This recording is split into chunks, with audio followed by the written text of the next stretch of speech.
Ever catch yourself doing something and think, man, that's kind of weird? Well, today we're digging into the habits of some seriously brilliant minds. And you might be surprised to find out that some of your own little quirks could actually be a sign of a really powerful intellect at work. Okay, be honest with me here. When you're all alone, maybe trying to figure out a tough problem or just planning your day, do you ever find yourself just muttering things out loud?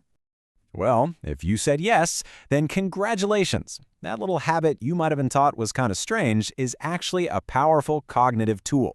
And that's just the first of a few supposedly weird behaviors that can signal a really sharp, strategic mind. So here's the big idea we're going to unpack. These behaviors, they aren't just random things people do. Nope. They're actually super effective, self-developed systems for thinking more clearly and, more creatively. Let's break down the first one. All right, let's jump right into it. Talking to yourself. I know it sounds a little out there, but far from being a sign of eccentricity, this is actually one of the most direct ways to get your thoughts in order. And believe it or not, there's a name for this. It's called verbal reasoning. It's basically the act of taking that storm of ideas swirling around in your head and giving it some real structure by turning it into language. You pretty much become your own sounding board. Here's a great way to think about it. You wouldn't try to solve a giant jigsaw puzzle while all the pieces are still crammed in the box, would you? Of course not. Speaking your thoughts out loud is like dumping all those pieces onto the floor. It lets you actually see everything, spot the connections, and figure out what's missing. And look, this isn't just random mumbling. It's a real process. First, you actually articulate the problem, which forces you to define it clearly. Then, speaking it out helps you organize all the related ideas. And finally, by hearing yourself walk through the different options, the solution, well, it often just pops right out. It becomes obvious. Now for our second habit. This one gets you out of your chair and out into the world. We're talking about the simple, solitary walk. You know that feeling, right? You can wrestle with a problem for hours, stuck at your desk getting absolutely nowhere. But then, the moment you step outside for a walk, bam, the answer just hits you. That is definitely not a coincidence. Yeah, there's some real science happening here. Walking encourages something called divergent thinking, which is just a fancy way of saying it helps your brain come up with lots of different creative ideas, not just one linear thought.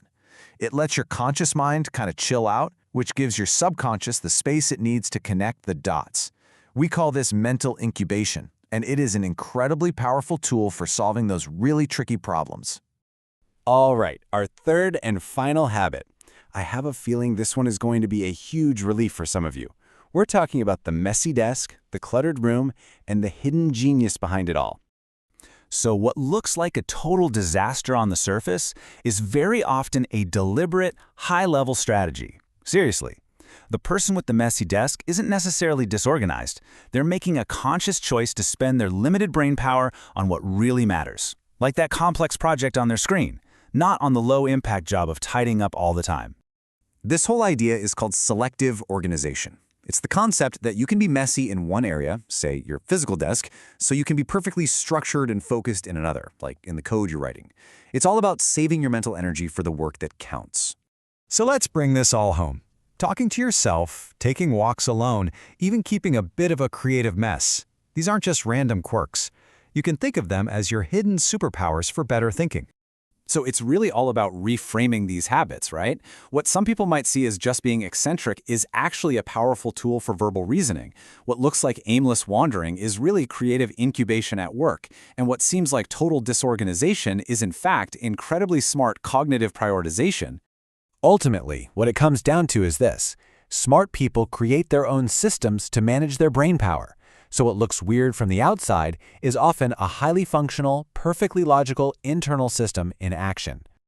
And that leaves us with one last thought, and this one's for you. Instead of feeling weird about your own little solitary habits, maybe it's time to take a closer look at them. What purpose might they be serving? It's possible that weird thing you do is actually the key to your sharpest, most brilliant thinking.